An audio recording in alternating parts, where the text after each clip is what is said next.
That's basically the game that lost all that money. Oh my god. Oh my god.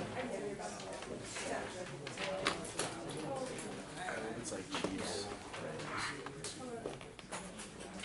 Chiefs Rams.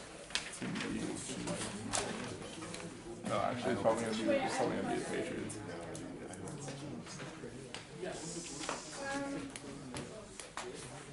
So for a lot of these questions, they're like multiple parts. Did you want us to answer them? Just do the best you can. Okay, but like in sentences, or can you like bullet it? Show me the diagram, show me the equations, and just do the definitions. Alright, yes, sir. What did you mean by the 3 standard examples for confidence levels? 99, 95, and 90. Okay, when you're basically running regressions, you have to set confidence levels. When you have really large sample sets, like in the hundreds or thousands of data, standardized data points, it'll start to approximate a normal distribution. And when you're in the thousands or hundreds of thousands, like in the sciences, you can use a 99% confidence level to be able to calculate the t-statistics. But in social sciences, we usually don't have enough data points, and the distributions, because we don't have enough data points, don't approximate a normal distribution. And the influences, the statistical significance as the independent variable is weaker than in the sciences, because you're dealing with gravity or cancer cells or something like that. You have to lower the confidence level to 95 or 90 to basically juice the t-statistic to get the t-statistic to say, hey, this independent variable does have statistically significant predictive power to predict the dependent variable, either positive or a negative t, or a positive or negative correlation.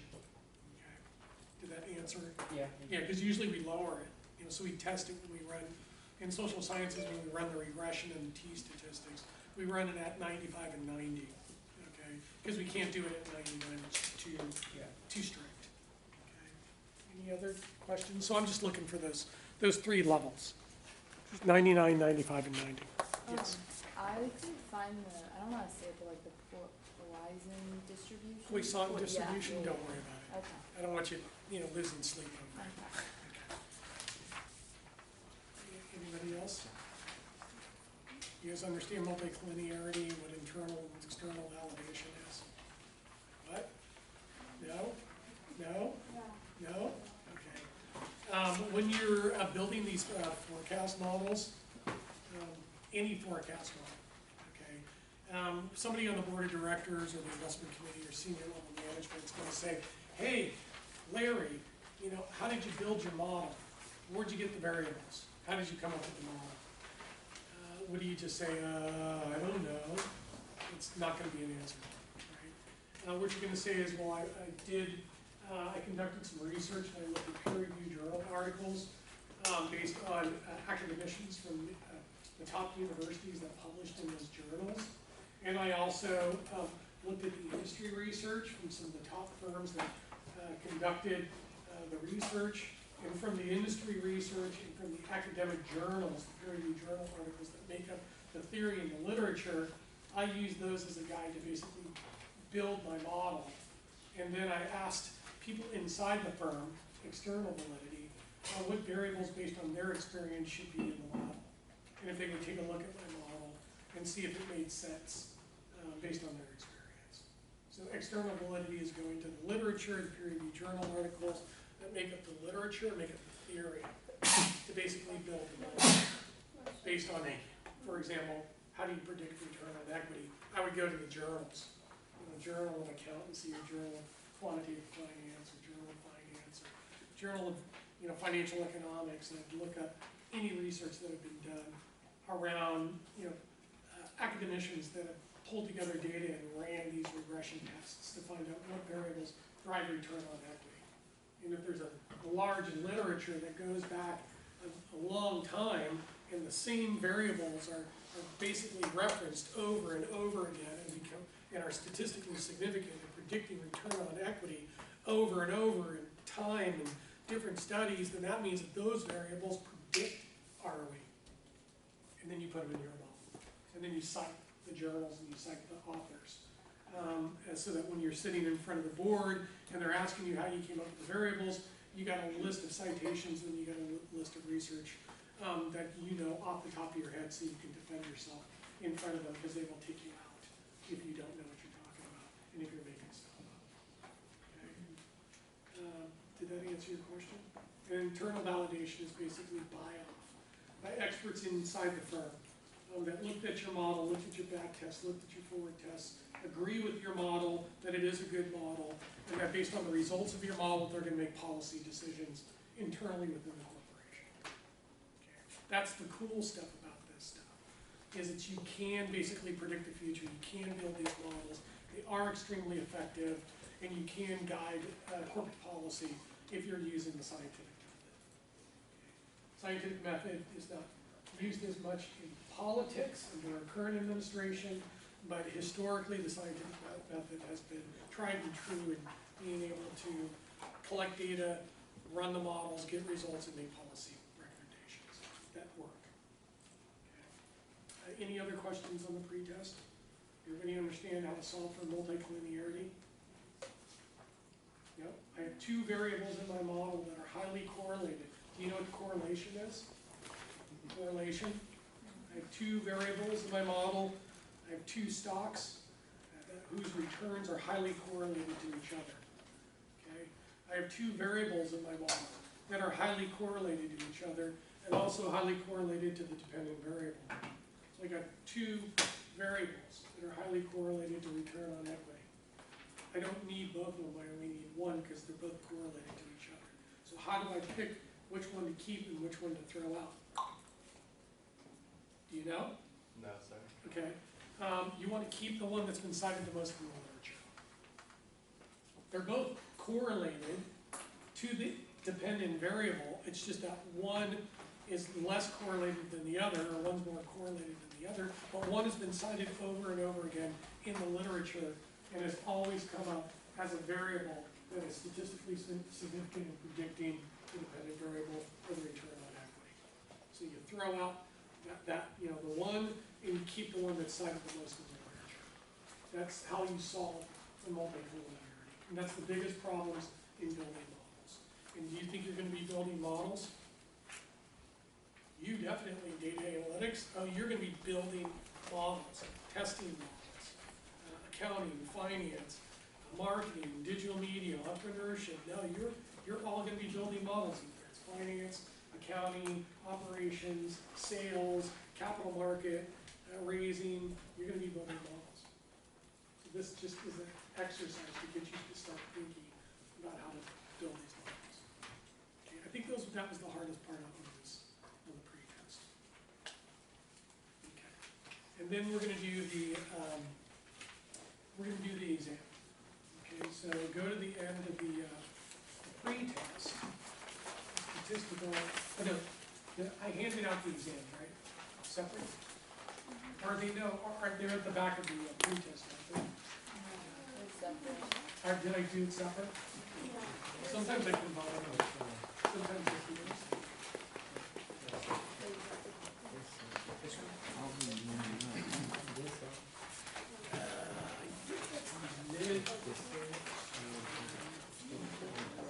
I don't know if you I handed think it it's at out. the back of the,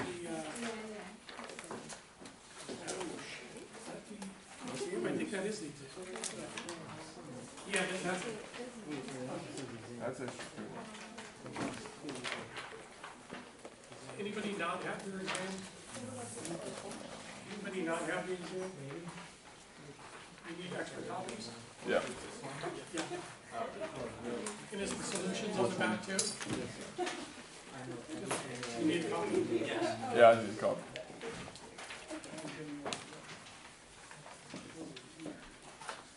So this is basically the best one. The book does a pretty good job. Thank you. Anybody else? The book does a pretty good job of talking about stuff. What was the publication date of this book? publication date? 2017, something like that. Do you know how long it takes to do a book? Yeah, a couple years. So usually the 2017 is about 2015. So it's 2 years, basically. The book is a good book. It's a really good book, but it's more exercises than anything than actual application of real life occurrences. Okay, I am a real life person, a real life occurrence. I think about this stuff every single day, and I apply it every single day. Okay. So the book is pretty good, but the examples in the book are fairly irrelevant. They're not bound in rationality or bound in reality. One of the most important things right now in finance is negative interest rates. We can't even fathom what negative interest rates are, because negative interest rates weren't even invented. It never occurred. You could go back 200 years, there's never been negative interest rates. In the history of modern capitalist society, in modern monetary policy and monetary theory, we've never had negative interest rates. They basically were birthed after the financial crisis because the severity of the downturn was so severe that monetary authorities and central banks had to invent new orthodoxies to basically handle the severity of the downturn and not send the economy and the global economies into a severe depression. Okay? That's how close we came. All right? So negative interest rates was a manifestation of the financial crisis. Unorthodox monetary policy is a manifestation of the financial crisis. And negative interest rates and unorthodox monetary policy has turned finance on its head. Okay? But yet we still teach finance like we have for the last 30 years without really the reality of what's going on and how you as managers are going to have to be dealing with these types of situations going forward. We're going into a recession. Excuse me, not in here, it's up here. We're going into a recession, it's coming, and you're going to have to deal with it. The question is, do you understand? Do you know how to manage through a recession? Okay, your financial managers, your business majors, you're going to have these conversations, and you're going to have to manage through a recession and maybe a severe financial crisis. Okay, it's just the reality of it. So I have to teach you what the conversations are happening right now at the board level, senior executive level, with the bankers, with the commercial bankers, investment bankers, private equity, venture capital. We're all talking about the exact same stuff. Okay, so that's why we're doing this. Okay, so it basically brings the book, which is just a foundational piece, and this basically brings you into reality. Okay, so you're going to have to read the book. Okay, do the presentations, learn that stuff. I'll help you, but this is the stuff that's really important. Okay, so I wrote these case studies, and it was really interesting. And then I'll start in a second. I was talking to one of my colleagues, my finance professors, and he was saying, well, you really don't need to teach your students about the yield curve. Because the yield curve is relatively, insignificant and irrelevant when you're teaching a finance class. And I was just like, wow, that's really amazing that he actually said that. Because the yield curve is probably one of the most important predictors of recessions, one. And two, the yield curve basically is the first place that you go if you're going to price. You're going to go initial public offering, or you're going to issue stocks, or you're going to issue bonds. You go to the yield curve. So any financial instrument, you name it, or any real asset, like real estate, gold, or derivatives, or stocks, or bonds, before you can get a value for any of those assets, you got to go to the yield curve first. So everything is priced off the yield curve. And I don't think the book does a very good job of explaining the importance. So that's what we're going to go over. Okay? So we start with a very solid macroeconomic and monetary policy foundation, and then we build on that to apply the financial economics, which is basically called finance. Okay? Which includes accounting and marketing. So let's just go through the first top part. So when building a forecast, see if you can actually do this. And you should write these notes down. Write them in your blue book. Does everybody have a blue book? Everybody got blue books? Anybody need blue books? Extra blue books? I'll put them over here. So we're going to do the exam. Okay? All right. So tell me when you're ready. Okay? And so I'll do this exam review, we'll go through the exam, then what I'll do is the week before the exam, I will do, exam review sessions for you. Because again, you're not gonna get it the first time, but you'll have the video, and then I'll go over it again, over parts of it. So I'm just grinding this up into your brain, okay? So you know. So when building a forecast model, what are the steps or questions that need to be taken? This is extremely important. So I come up to you and I say, hey, I'm sorry, what's your name again? Blake. Blake. Hey, Blake, I need you to build a forecast model for return on equity for not only our companies within our sector, but for our firm. So the first thing that comes out of your mouth is what? When I ask you, Blake, can you build this model for me? What's the first thing that comes out of your mouth? Yes. You got it. So the first thing is yes. What's the second thing that comes out of your mouth? Come on, you guys can do this. This is exactly what's gonna happen. Sir, What? yes, sir. No, you don't need to be formal, it's just yes. When's the But what's- deadline? Yeah, when do you need it? And then what's another question? How much? How much are you gonna give me because I may need some extra resources such as data and other people or consultants that I may need to hire to help us build the model and be able to build it on time and have it to you by the board meeting or whenever you need it. Okay, so money, time, resources, and yes. So what's another question that have you ever done it? Have you ever built one of these models before? So that's a perfect opportunity to do what? I come up to you, I ask you if you can build this model for me. It's not that I don't know how to do it, it's just that I don't have time. Okay, so what should be your question to me? Okay, somebody else. Can you find someone that? What? Can you find me someone that knows how to do that? I know how to do it. Can we work together? Yeah, can we work together? What do you think is in the model? What do you think drives return on equity? I'm the expert, I just don't have time to do it. I asked you if you could do it. You said yes, awesome. Yes, we can work together, or what I'll do is I'll pair you up like I'm doing in this class with other people that can help you, and you work together to basically solve the problem. And if you run into any roadblocks, you're gonna come back to me and ask me or other experts within the company to help you overcome those bottlenecks and then hit the milestone date. Okay? So the first thing I would ask is, not only when do you need it, but is what do you think drives return on equity for companies like ours? And then we'll just list it. And then you go talk to a bunch of experts in the company too, and what you'll do is you'll find out that the same variables are gonna come up over and over again. That's internal validation. Then you're gonna go out and do the research, look at the peer-reviewed journal articles. There's gonna be variables in those research papers. You're gonna combine the two. There's gonna be overlap between the two. Boom, you're gonna put together a rudimentary model. You're gonna back test it, forward test, see if it works, and then refine it, okay? How do you determine the dependent and independent variables? Usually they're gonna tell you. Because we're a public company, newly IPO'd over the last 2 years. Return on equity is probably the most important dependent variable if you're a publicly traded company, right? Because the investors wanna know what their ROE is. And we wanna know what our ROE, what we can provide to our clients, okay? Or our stockholders or stakeholders.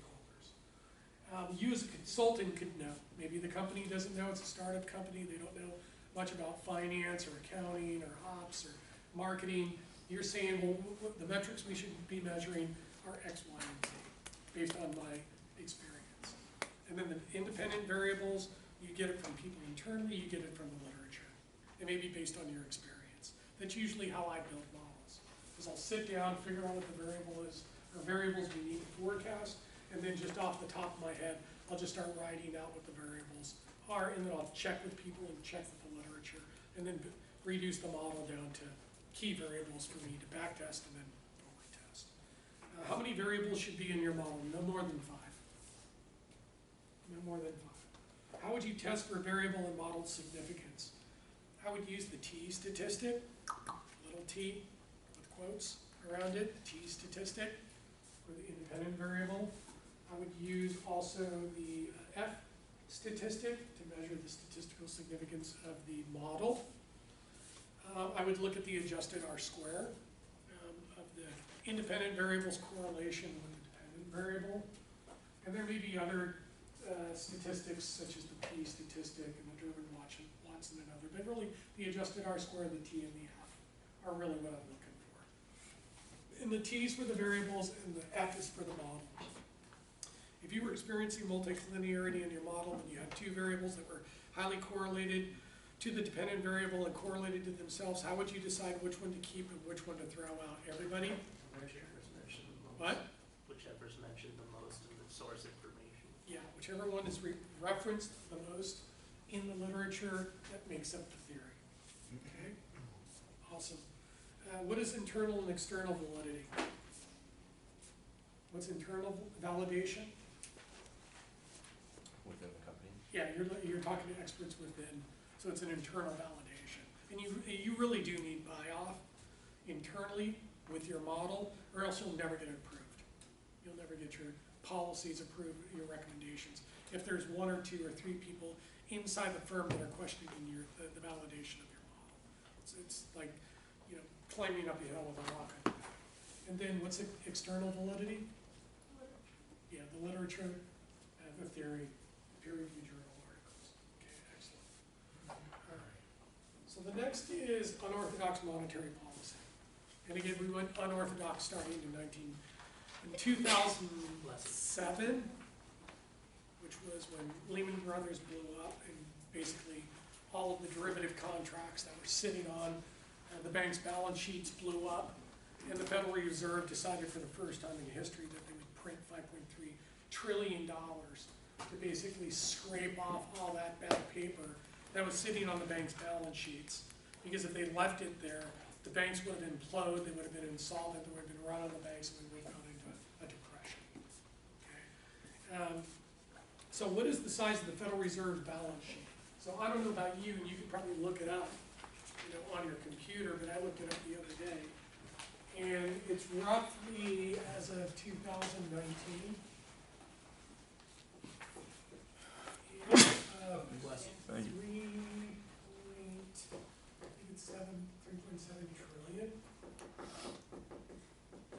Okay. I know this is just a number for you guys. But in 2000, let's say 2010 through 2015, it was around, it got to as high as 5.3 trillion. You know, it would probably take you an hour to write the number of zeros it takes to write out, you know, the number of zeros for $1 trillion. Why is this even important? Why is this relevant? Because this is how much money the Federal Reserve printed and basically bought U.S. government treasury securities, basically financing the fiscal deficits of the federal government. We don't like to talk about that. Sorry about that. Should probably not talk so much. But if you go back in time and you look at, let's say, 1970, you know, up until about 2007, with that, the size of the Federal Reserve's balance sheet and the reserves, the size of the balance sheet and the reserves by banks are basically the same. So it's an identity, it's a trick question. 250 billion, roughly about an average of 500 billion, and got as high as about 800 billion.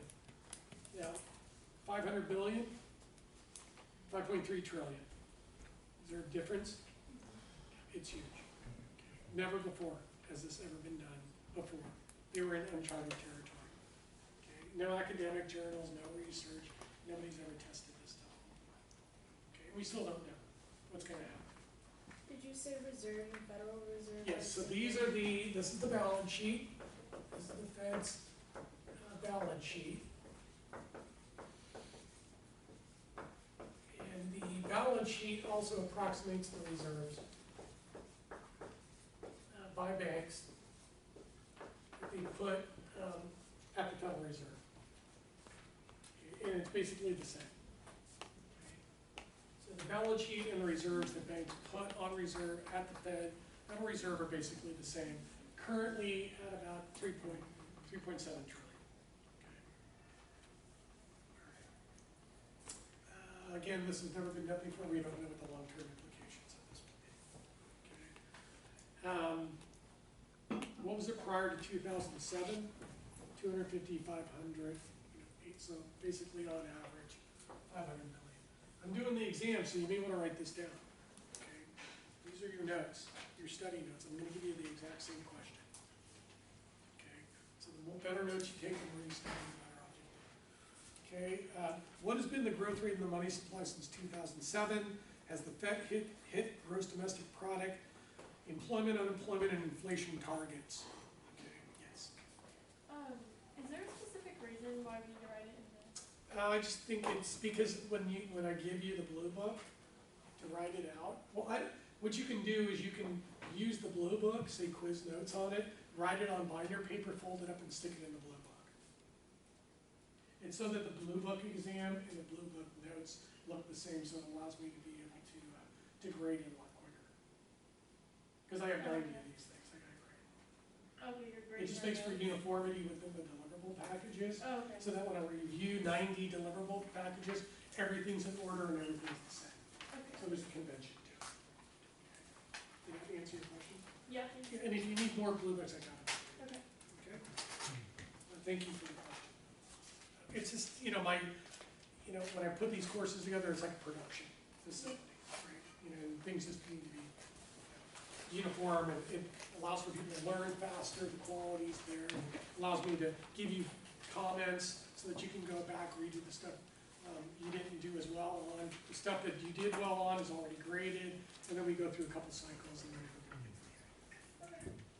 So you really gotta try really hard to do well in my class. Okay. So here's the key to this thing. This is really important. I was racking my brains in 2009, 10, 11, 12, 13, so 5 years. I was racking my brains, trying to figure out why the Federal Reserve had printed so much money, just cranking up the printing presses, printing all this money, buying all these government bonds, driving up bond prices, driving down interest rates to try to stimulate the economy, and having the economy underperform. Okay. Printing all this money and still the economy underperformed. So it's like I couldn't figure it out, and then one day I figured it out. The equation flashed in front of my brain. I remember studying this stuff in a macroeconomics class at San Francisco State in grad school, and it's like, okay, now I figured it out. Okay. So I'm here to show you what I figured out. So it's called the quantity theory of money.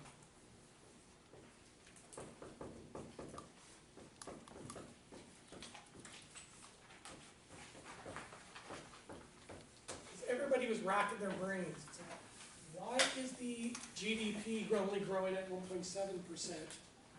And we printed, like trillions of dollars in cash and injected it into the economy, and it's not having an effect whatsoever. Okay. So you got to use theory and theoretical models. So this is called QTM.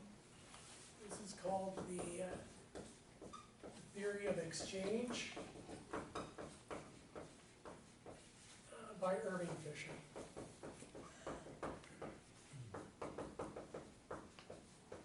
And it totally answered the question.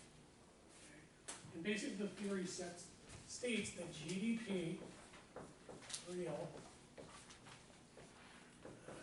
times that's the inflation rate, the rate in which prices are going up, equal to or related to the velocity of money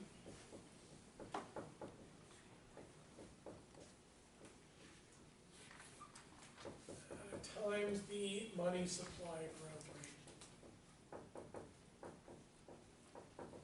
So this is the identity. And this is what flashed in front of my brain. That allowed me to be able to articulate this to a lot of people and then educate them on the process. So GDP, the long run potential of the economy. If you look at GDP growth rates on an annual basis since post-World War II, so like 80 years, quarterly on an annual basis and you take the average of it, or the median, or the mean, it comes out to be around 3%. So the long run potential of the economy for GDP growth rate is 3%. So if the economy grows more than 3%, that's inflationary. If it grows below 3%, that's disinflationary. Okay? If it's above 3%, you get inflation. If you get below 3%, you get falling prices, okay? Or low growing prices. And capitalism in the United States and in the world doesn't work well in a falling price environment, in a disinflationary or deflationary environment. And that's one of the reasons why the Fed did what they did, was they saw the potential for falling asset prices and falling prices. And the system just doesn't work in that kind of environment. Okay, so that's what they're targeting. This is their target. And if you look at, we'll just use 2010. Between 2010 and where are we now? 2019? 2019, the average annual growth rate in gross domestic product has been around 1.7%. So have they reached their target?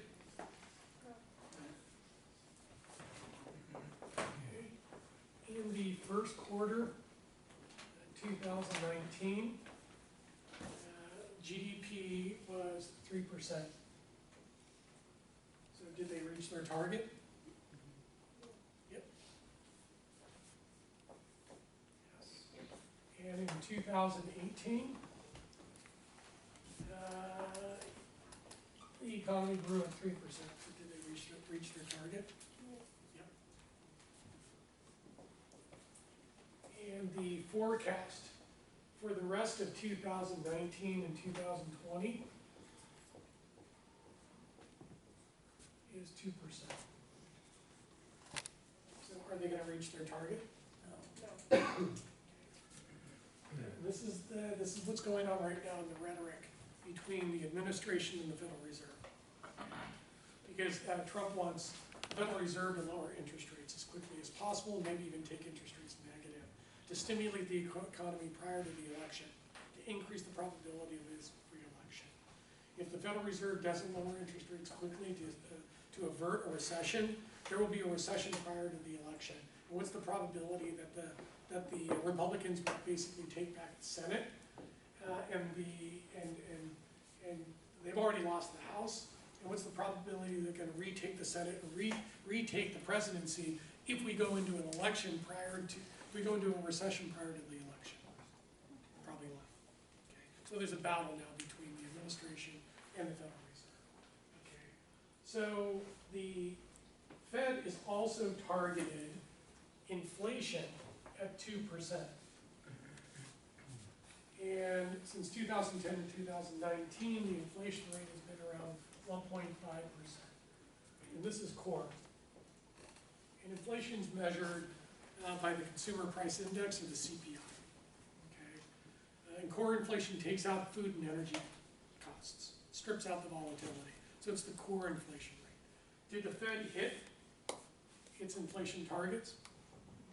No. And in 2018, it was 2%. So did they hit their targets?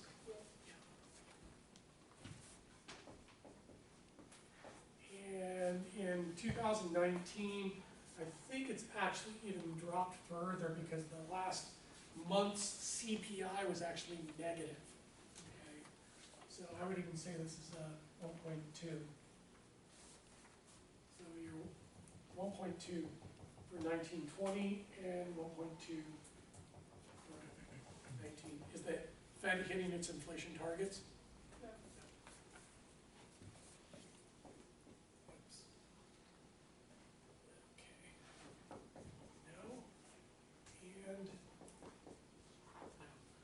We got some issues. So the question is why? Why is the economy underperforming, and why is the inflation rate not, why are prices not going up as fast as the Federal Reserve wants? Well, if we hold the velocity of money constant, And the velocity of money is the number of times currency in the economy circulate. How many times does it turn over? Okay. So it's basically turnover per year. Okay. Got it. So if we hold the velocity of money constant, and the Federal Reserve prints a bunch of money and increases the money supply, if this goes up, and we hold that constant, and we hold this constant, what happens to gross domestic product? Goes up. Got it. And if we hold this constant, and we increase the money supply growth rate, what happens to inflation? It goes up too. Got it. Okay.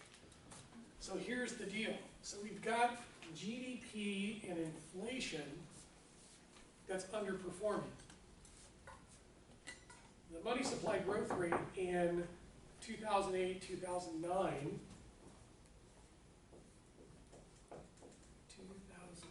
was growing at 30% to 40%. So they were just printing money like that, trying to get this up and try to get this up. And it didn't work. Okay. So the question is, maybe you can tell me, if they're increasing this significantly, and they're not getting any significant change in this, what's happening? What? Yeah, the velocity of money is going down. Got it. Exactly. And the velocity of money collapsed from 9 times to around 6 times. Okay. And this is a global phenomenon. The velocity of money has collapsed on a global basis. Okay. And we've broken through historical lows set in the 60s and 70s. Okay. So the Federal Reserve can print as much money as they want, but since the velocity of money is so low and was declining, it never had any effect on GDP and inflation. And it wasn't only until recently, in 2018 and in the first quarter of this year, that actually the velocity of money started to go up. In conjunction with the money supply growth rate, actually caused GDP to hit its target in the first quarter of this year and last year, okay, after almost a decade. Okay. So it's in the velocity of money. That's the problem. The problem with the velocity of money is that the Federal Reserve has no policy tool to basically manipulate the velocity of money. They can print money, but they can't manipulate the velocity of money. Because the velocity of money, the number one factor that basically drives the velocity of money up and down is employment.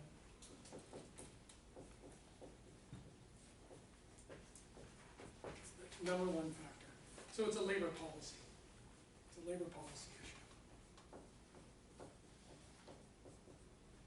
And here in the United States, since you basically have the bankers controlling basically all legislation coming out of Washington, they're more interested in supply side types of solutions, money injection, as opposed to labor policy and unionization. Okay. It's capital versus labor. It's been battling it out for the last, capitalists versus labor, that have been in the battle for over 500-700 years.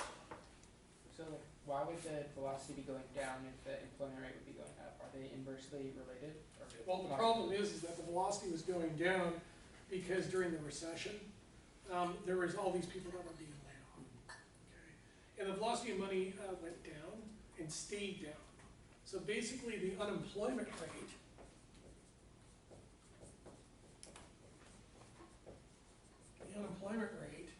where's the unemployment rate right now? Can you Google it? The national unemployment rate.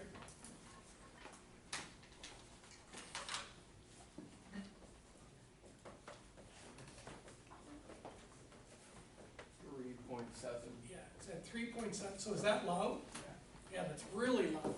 So you would think at frictional unemployment that there would be more consumption that would stimulate the economy and you'd see a higher GDP. So there's something that's not working. Unemployment is really low, but wage growth is really low. So there's no purchasing power. Okay. And the unemployment rate, which is at 3.7%, the Fed is targeting 5%, so they've exceeded their target. But the unemployment rate is a flawed measure. because the numerator, the number of unemployed, actually shrinks as you're looking for a job. Maybe it takes more than 4 weeks to look for a job. Once you run out of your benefits, you're taken off the unemployment roll. So as more people find it harder and harder to find a job, the numerator shrinks and makes the unemployment rate look artificially low. And if you look at underemployment, this is basically 4. The new numbers that came out on underemployment, which is more valid, is basically 3 times this. So the underemployment is 12%. So, like me, I'm underemployed, right? I'm a professor, I should be out doing, private equity or, investment banking or real estate investment brokerage or something like that. So I'm underemployed for my skill sets. PhDs driving around, they got biophysics degrees, they're driving around doing taxi and Uber, stuff like that. So these people are underemployed. And then the labor participation rates really tells the story.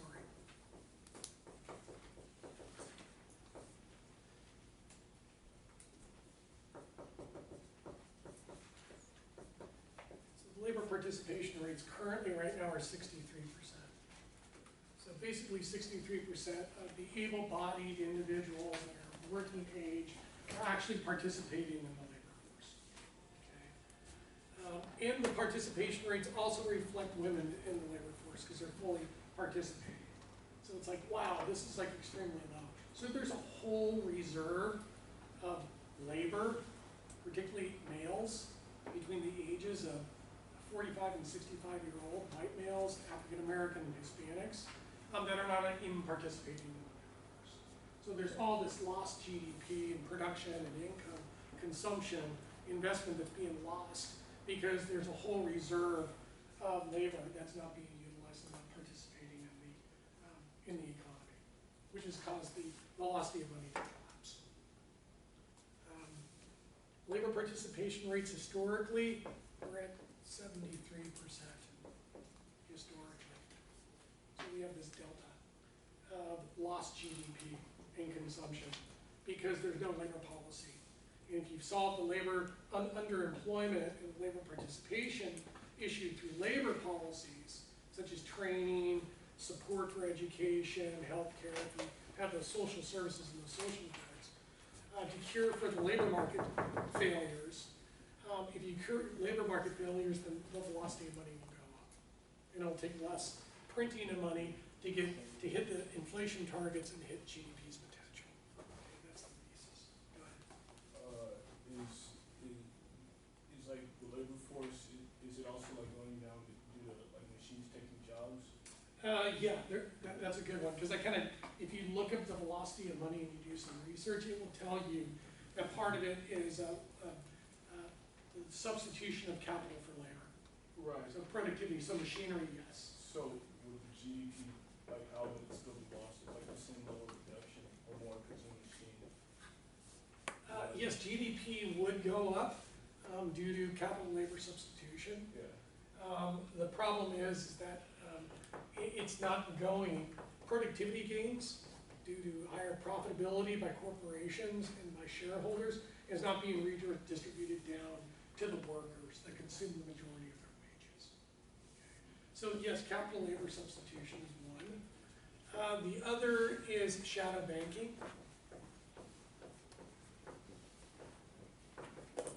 After the financial crisis, a lot of the banks that had proprietary trading units and private equity and these non-core commercial bank functions spun them off into the private equity markets and the hedge fund market, created a whole new shadow banking industry. That basically, when the Fed started printing all this money, it went into the economy. These guys were there to basically borrow all this cheap capital, and then they basically took the capital, they took the money overseas instantaneously through high-speed telecommunication networks to basically arbitrage those monies at very low cost across different currencies and bond markets and stock markets to arbitrage on a global basis.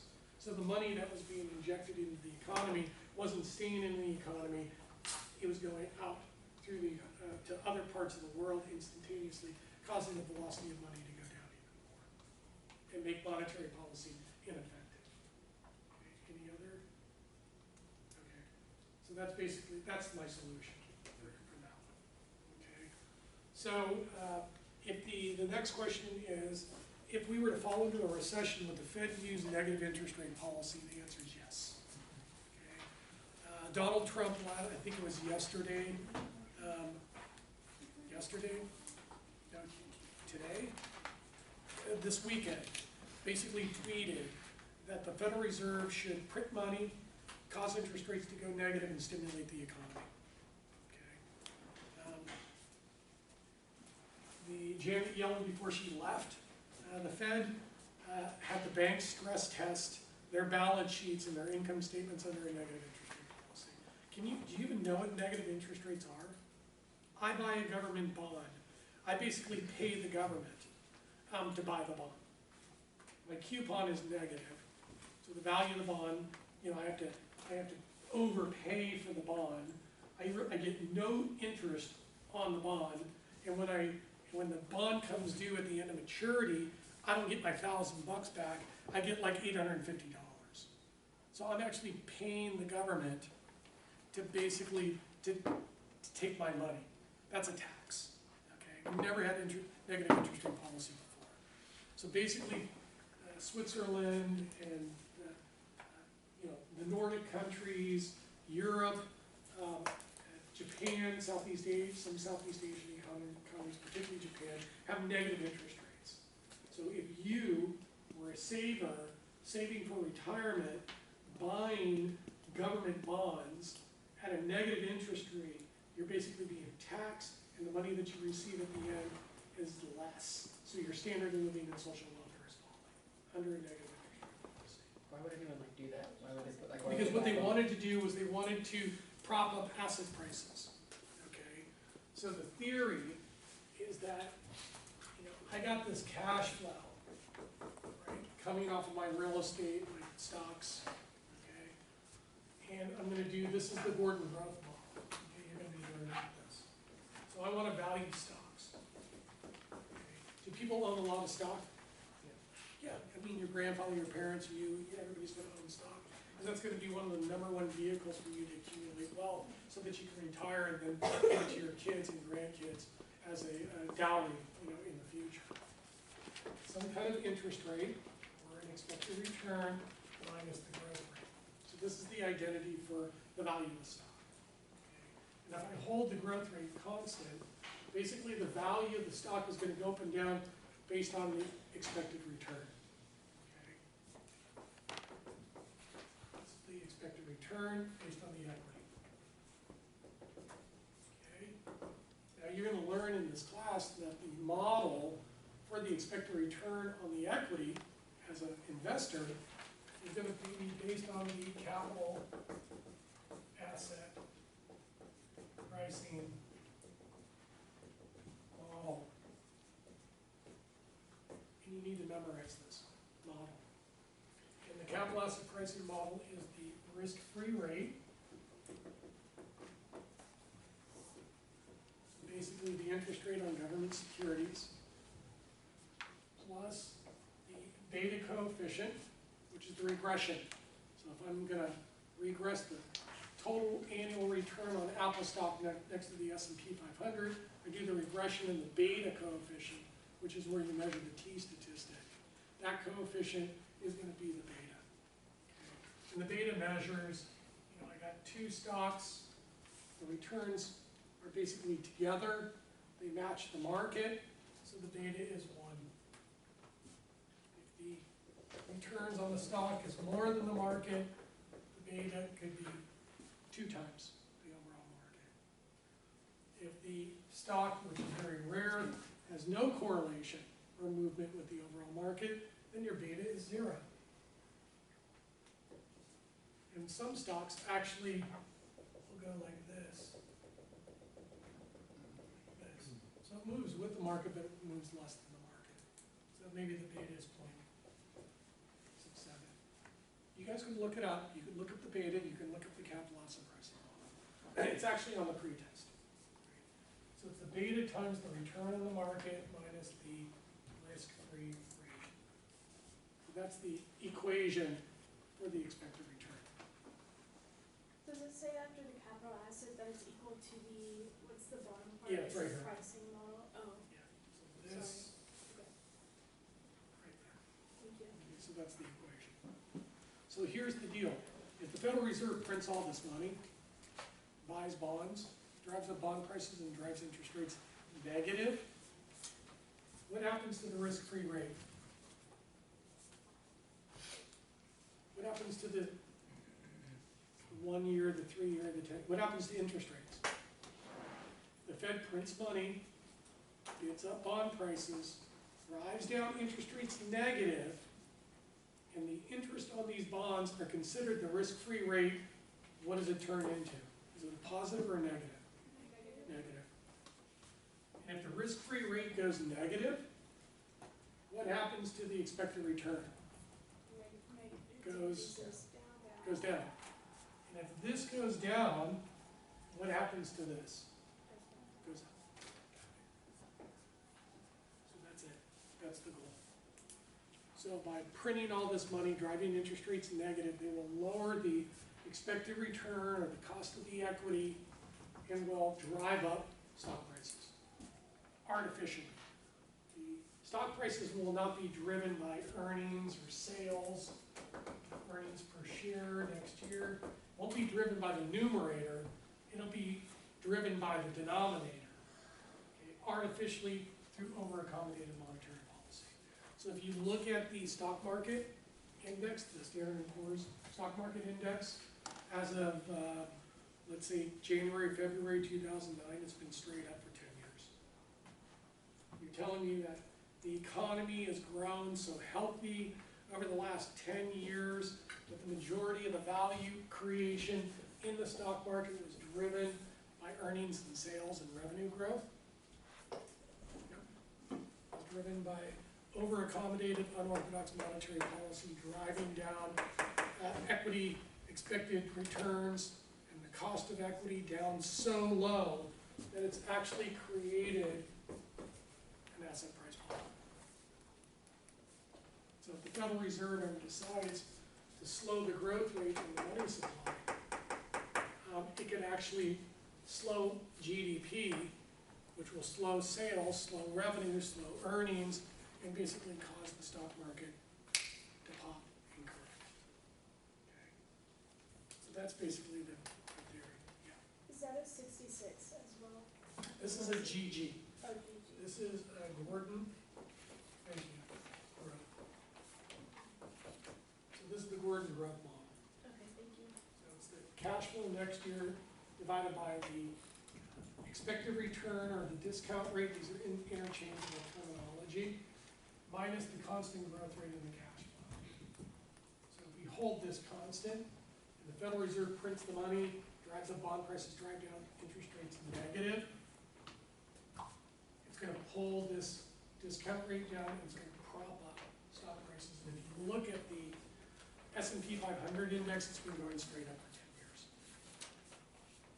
Not based on stellar economic growth, but based on over-accommodated monetary policy, creating a asset price bubble in stocks and real estate. And what happens when you have asset price bubbles? They eventually pop. And that's what the Japanese did. And they've been in and out of recessions for 14 years.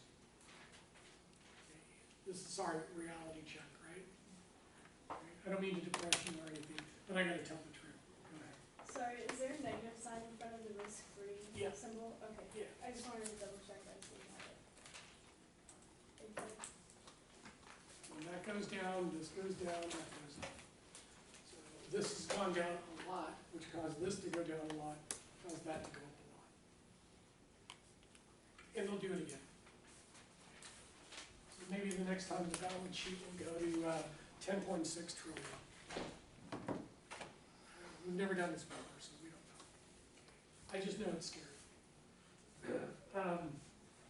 So what would be the, if we went negative interest rates, what would be the impact on the economy? It would stimulate it. It would stimulate the economy. It would drive up the right? Because it pulls down the cost of capital for both equity and debt, making it cheap to borrow, both for corporations and for us. And that would incentivize us to borrow more, to basically consume, buy the car, buy the house, buy the furniture. So it'll be, in the short run, it would be stimulative to the economy, creating consumption. Because, you know, 3/4 of the economy is driven by consumers, you guys. And it would also allow for corporations to borrow cheaply, you know, in the debt markets, and use that money to invest in capital equipment, expand their market share, create new products, and to be able to sell into the market. So business investment and consumption. What about asset prices? Well, we already talked about that. If the expected returns and the cost of capital are being pulled down, then it's going to inflate asset prices, particularly stock and real estate prices, which has already occurred. I mean, the United States right now is the only industrialized economy right now with the most severe exacerbations of wealth concentration of any industrialized country. You basically, the difference between the rich and the poor and the most extreme it's ever been in history. And the top 90th percentile control about 50% of all investable assets in the economy. So the top 10% control and own probably almost over half of all investable assets in the economy. Okay. So it's exacerbated the severity of wealth inequality in the United States. Savers. So if I'm trying to retire and I got to buy these government bonds and negative interest rates, it's going to take me longer to probably retire. And I'm buying negative interest rate bonds that are actually going to provide me with a lower standard of living in the future because I'm going to have less money than I otherwise would have if I was getting a positive yielding, buying positive yielding securities. Okay. What about investors? Investors are going to benefit, particularly in the short run, as long as the money spigots stay on.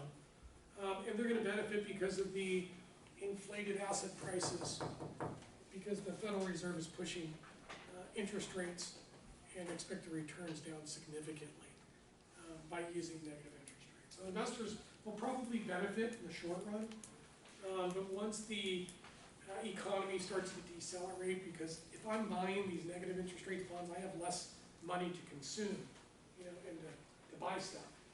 So eventually it's going to trickle through the economy, and there'll be a multiplier effect, you know, in the reverse direction.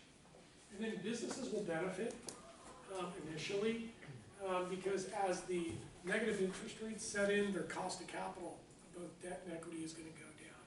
So they'll have more capital to pay out as dividends or buy back shares or invest. So in the short run, it'll be positive for businesses. But at some point in time, the feedback loop from the negative amount of money that's actually people are receiving from these negative interest rate bonds, they just won't have enough money to invest and consume, and that'll flow through into the economy and cause the economy to probably decelerate or to shrink, you know, within maybe a 10 or 15 year period. We're kind of seeing it now. So that's that question. It's a long question, a short answer, but I think it's a really important question. Yes, sir. What did you say would happen to savers again? Savers would be worse off, okay? Because they're buying negative interest rate government bonds, which basically means they're overpaying for the bonds, and when the bonds come due at the end of the maturity, the principal amount that they receive will be less than the face amount. So I guess going back to my earlier question, why would any saver buy a bond? Because they're forced. They're forced to? They're forced to. Yeah, because I'm not gonna buy a German bond, right? Because I gotta convert from dollars to euros and then buy the bond and then hold it offshore in an offshore bank account. So most domestic people, savers within the economy, are almost forced to buy the sovereign debt of the government. Because they usually have restrictions on what you can own outside the United States. And usually only upper class people, you know, can actually even think about, you know, investing overseas in sovereign bonds that are paying more than the domestic bonds are actually paying. That's That's pretty sophisticated stuff, and most people don't even know what the heck that means. Okay, any other questions or clarifications? Okay. So the next one is the yield curve. Okay, so we're going to talk about the yield curve. How much time do I have? 25 minutes? Okay, we'll just keep working on this stuff. Okay. So you keep working on your stuff, I'll keep working on my stuff. And we'll come to a convergence. So the yield curve. Okay. All debt and equity securities are priced off the yield curve. All bonds, stock, real estate, commodities, derivative contracts, everything's priced off the yield curve. So you got to understand what the yield curve is. Okay. And again, I don't think the book does a very good job because it's a finance book. It's not a macroeconomics book or a monetary policy. But you can't understand finance unless you understand the yield curves. Okay. I think that the book does an okay job, but it's not very relevant. So the yield curve looks like this. So this is the maturity of the bond. Okay, bonds are issued by maturity, 3 months, 6 months, 9 months, 1 year, 3 year, 5 year, 7 year, 10 year, 20 year, 30 year. Bonds, and actually Mnuchin, the Treasury Secretary wants to issue 50-year bonds. Maybe negative, 50-year negative interest rate bonds, which makes things even crazier. And then over here is the interest rate, okay, which is also called the yield to maturity.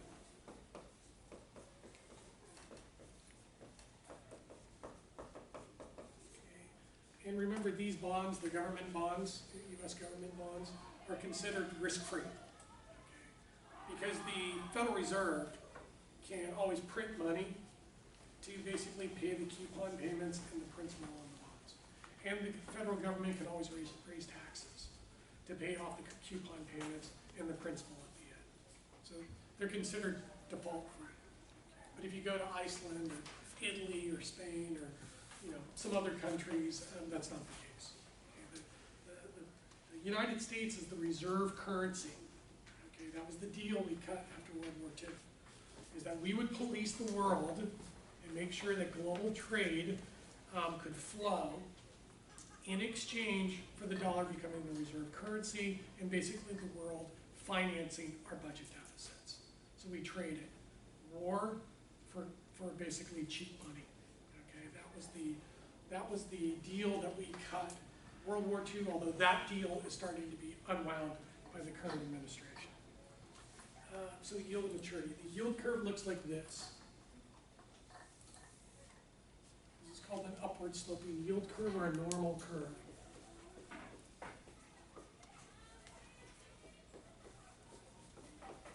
And if you go like this, so for every maturity there is an individual interest rate.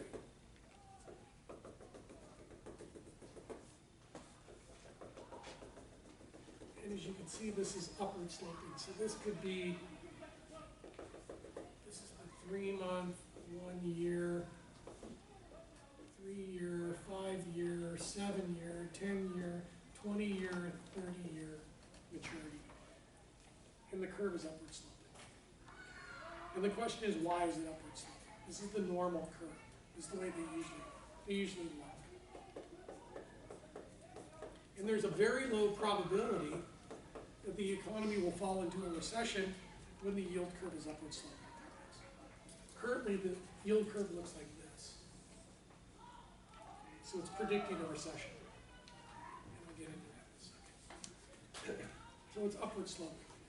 And the equation that explains this is called the Fisher equation.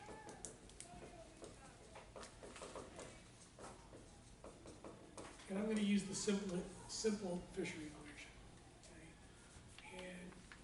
Okay? And this is nominal interest rates. Nominal interest rates. So any one of these interest rates associated with these maturities, the equation is the same. Okay? So the nominal interest rate equals the real rate plus, and I use this this is my nomenclature that looks a little bit different. This is inflation expectations.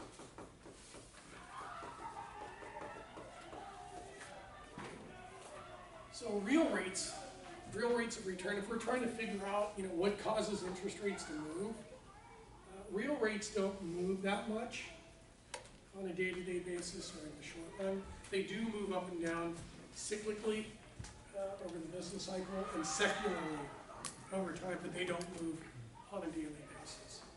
So basically the movement of interest rates on a daily basis comes from where? Comes from where? Inflation expectations. Okay. So if inflation expectations go up, what happens to interest rates? They go up. If inflation expectations go down, what happens to interest rates? They go down.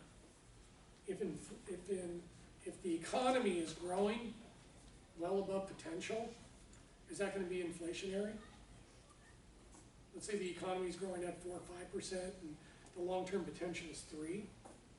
Well, if the economy is growing at 4 or 5 and the long-term potential is 3, is it growing above the potential? Yeah. Yeah. And would that be inflationary?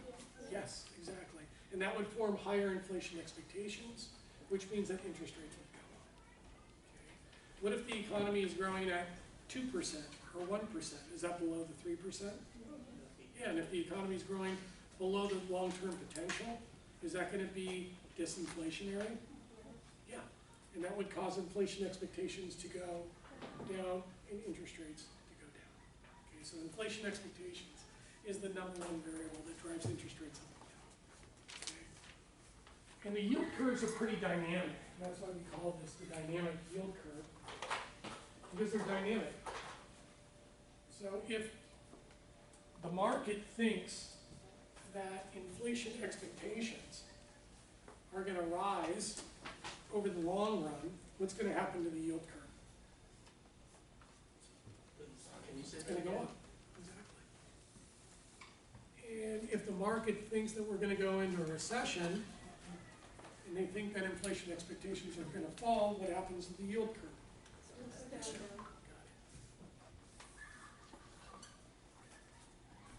And we know if interest rates go up, then bond prices and stocks go down. If interest rates go down, then bond prices and maybe stock prices go up. Okay, so it's in the opposite direction. So this is what could happen. Okay, so these yield curves do shift up and down. Let's see, what else do we have? Oh, here we go. We'll go down. Okay, here's another. Recently, within the last, I would say the last year, and particularly over the last 2-3 months. Okay, how much time do I got?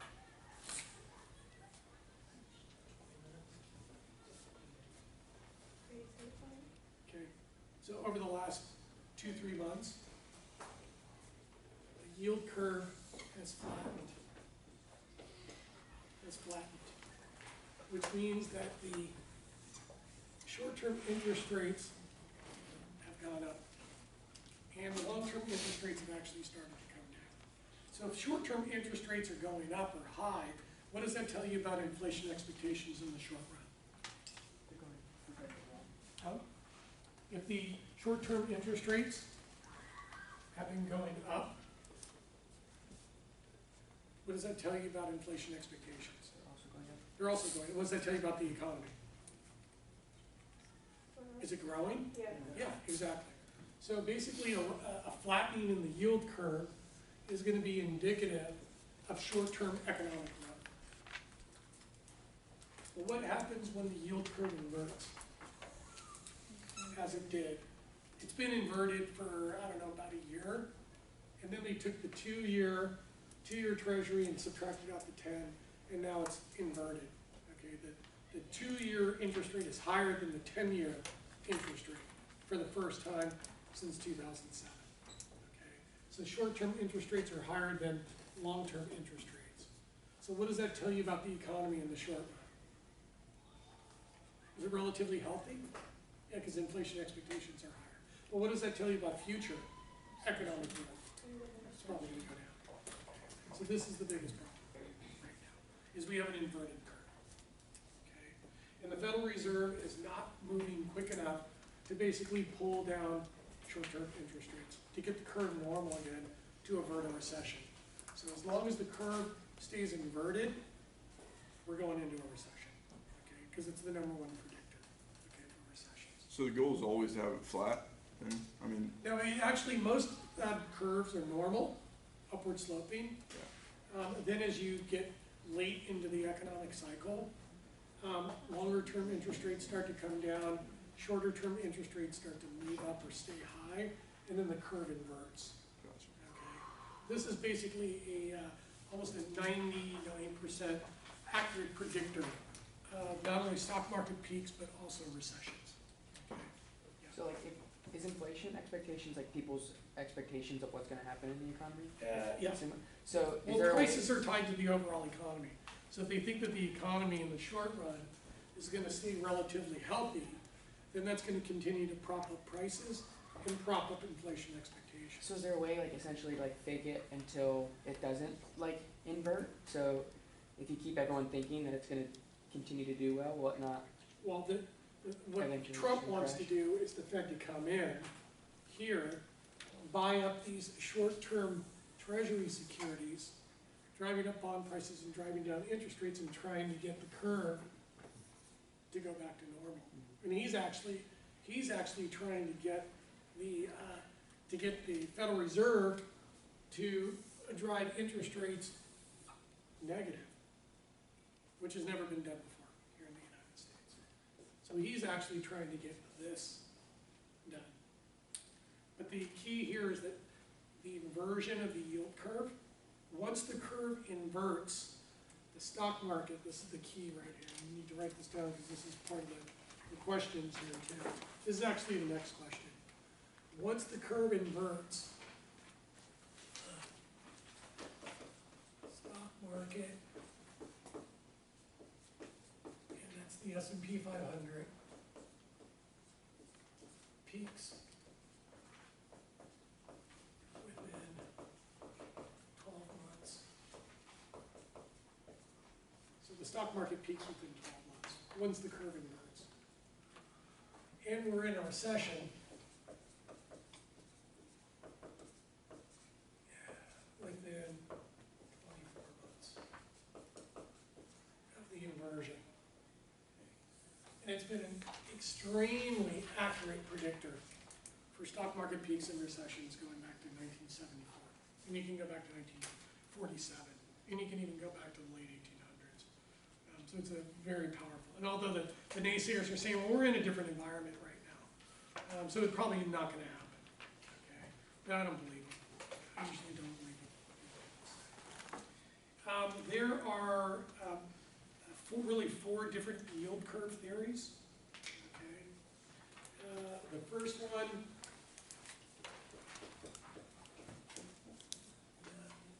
there's really four. The first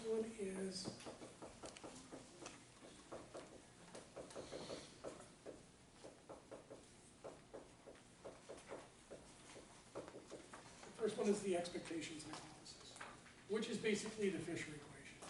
It basically states that nominal interest rates move up and down based on inflation expectations. Okay, so it's pretty simple. The second one is preferred habitat. The third one is market segmentation. And the fourth one is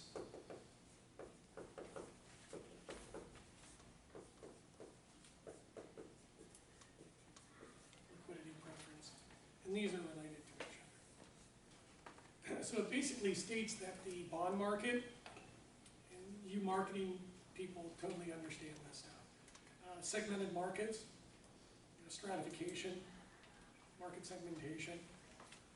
So there's different supply and demand for short-term treasury securities, medium term maturity, treasury securities, and long-term treasury securities. So the markets are segmented. Okay, there's different supply demand for, at different points, different segments along the yield curve. Okay. The second one is and that's market segmentation. Preferred habitat basically states that borrowers and lenders of capital, if I want to borrow money, I'm basically going to issue the bonds, and I'm going to get the money for the bonds. Okay, that's the borrower. If I'm a lender, I'm the investor, right? So I'm going to lend you the money to the government. They're going to swap cash for the bonds, and they're going to promise me a biannual payment plus my principal back at the end. Okay, so they're going to give me some return.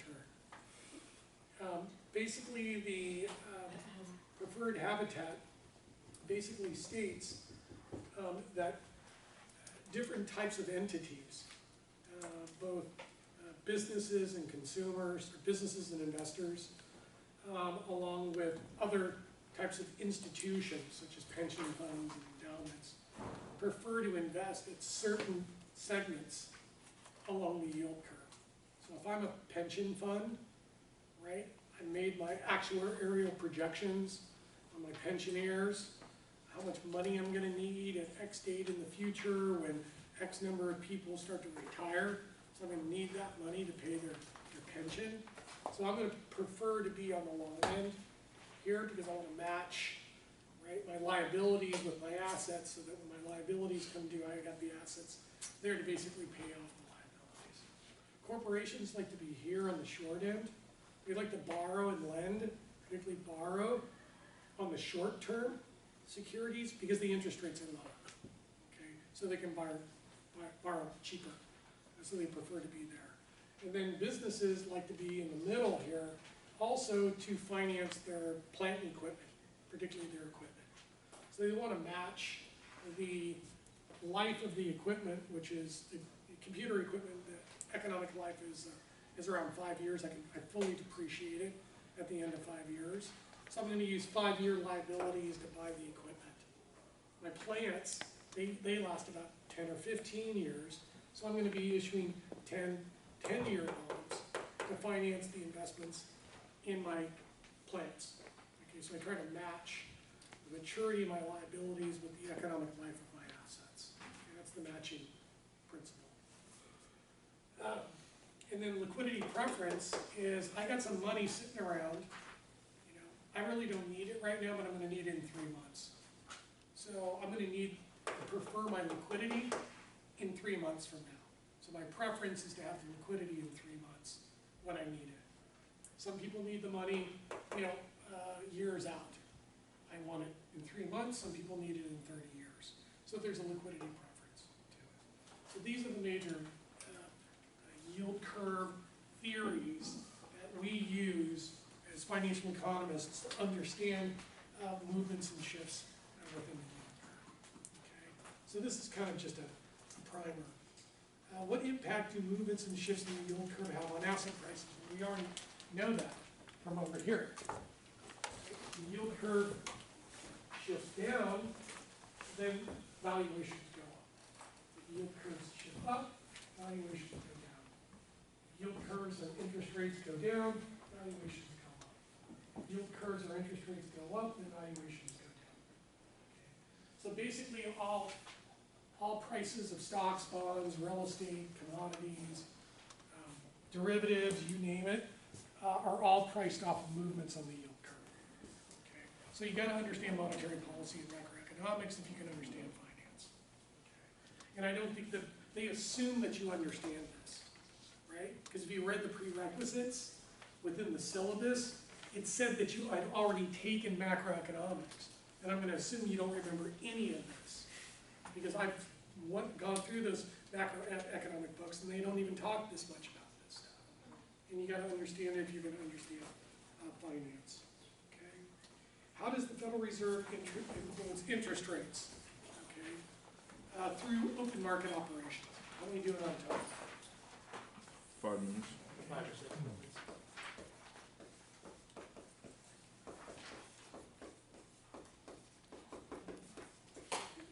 Through through open market operations, through the Federal Reserve Bank of New York. The Federal Reserve has an inventory of U.S. Treasury securities.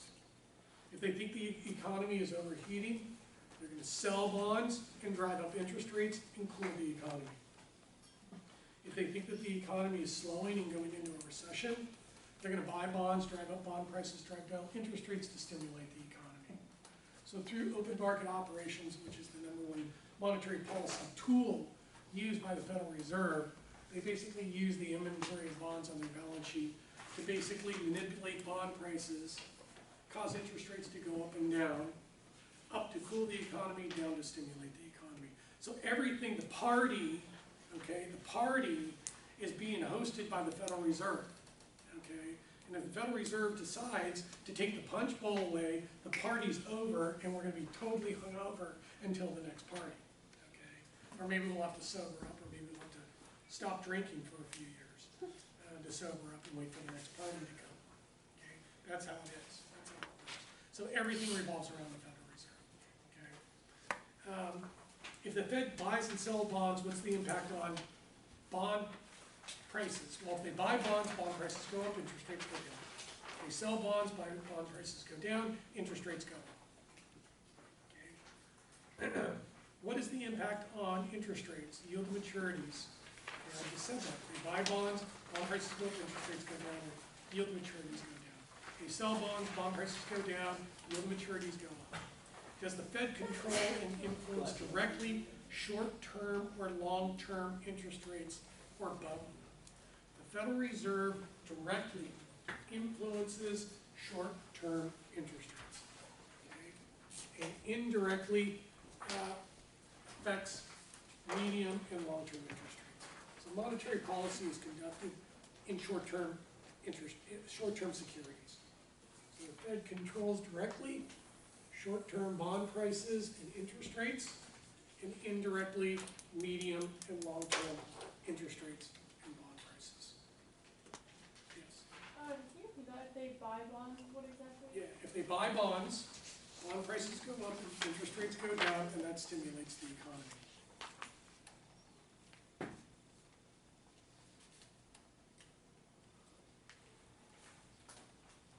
If they sell bonds, bond prices go down, interest rates go up, and it slows the economy. So Donnie, Uncle Donnie, in the White House, is pounding on the Federal Reserve to buy short-term bonds, to drive up short-term bond prices and drive down interest rates, maybe even negative, to stimulate the economy prior to the election. And I don't think the Fed's going to do it. Because why would you do it? If your uncle's yelling at you, you know, to take out the garbage and walk the dog, and he's screaming at you, how do you feel? Yeah, you don't feel good, you feel humiliated, you're mad at him, you're not going to do what he tells you to do, right? So it's kind of interesting to watch the dynamics that are going on politically. Okay. I think we're out of time, right? Okay, so that was that one. What you need to do for the next one is to come in to fill out this next one right here. Is we're going to do a table. And I'm going to ask you where's the Dow index, where's oil prices per barrel, where's gold per ounce, where's the 10-year Treasury yield, and where's the dollar to the pound dollars in the euro trading? Is it up or down? And then why? Okay. So it's just a track and see if you're tracking the markets. And then I'll do the supply and demand analysis. You already know what the dynamic yield curves versus the S&P 500. We just did that one. Okay. So you got that one, we'll do the commodities. Then I'll do the supply and demand analysis, which will help you be able to write your memos. Okay. So I'll train you on the microeconomics of the assets. Okay. And then we'll get into financial product engineering, portfolio theory, derivatives, technical analysis, evaluations, then we'll do some problems. And then that'll be easy. Yes. What policy could you use to move interest rates? Open market operations. Oh, that was the open market? Yeah. Okay, thank you. Yeah, you're welcome. They do use reserve requirements of the federal funds rate, so that's really, the main tool is open market operations. Thank you. Thank you for everything, I appreciate it, and your patience on this. I know it's pretty heavy stuff.